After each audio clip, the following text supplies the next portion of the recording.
Inabot na ng gabi na itong aking pagluluto ng aking merendang mochi, guys. So, ito na nga, guys. Iniluto ko na nga yung mga munggo. At habang nag-aantay tayo ng ating munggo, ayan, unti-unti ko na siyang ilagay sa Tupperware para haluin na natin yung glutinous. Lagyan natin ng tubig, dahan-dahan lang neto nilalagay, guys, ha. So, ito nga, minagic ko na. Ayan, luto na yung ating munggo. Nilagyan ko na ng asukal na 3 kutsara. Hinalo-halo ko na yan siya, guys. Yan, halo. Ngayon naman, minasa ko na nga pala yung tinubigan natin na glutinous. Ayan. Ito nyo naman, mano-mano.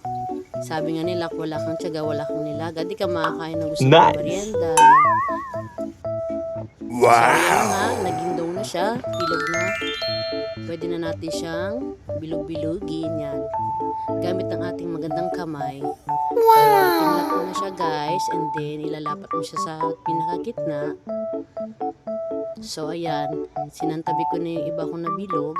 Yan, kukuha tayo uli. At ganun uli gagawin natin, guys. Bibilogin natin siya uli. And then, ipaplat natin siya. Katulad ng ginawa ko kanina. Ayan. Ganyan po. So, ayan na nga.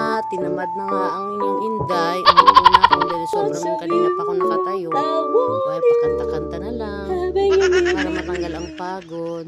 Ang hirap talaga pag kumain ng gusto mong merienda. Ito na pala yung mga nagawa natin kanina na binilog ko. So, ayan na. Pinirito ko na, guys. Oh, ayan. Kitang-kita nyo naman. Ang saya. Ang saya kumain ng gusto mo kainin merienda. Inabot na nga ako ng gabi, guys. Pero okay lang. No problem naman. Dahil ito busog na busog. Thank you, guys.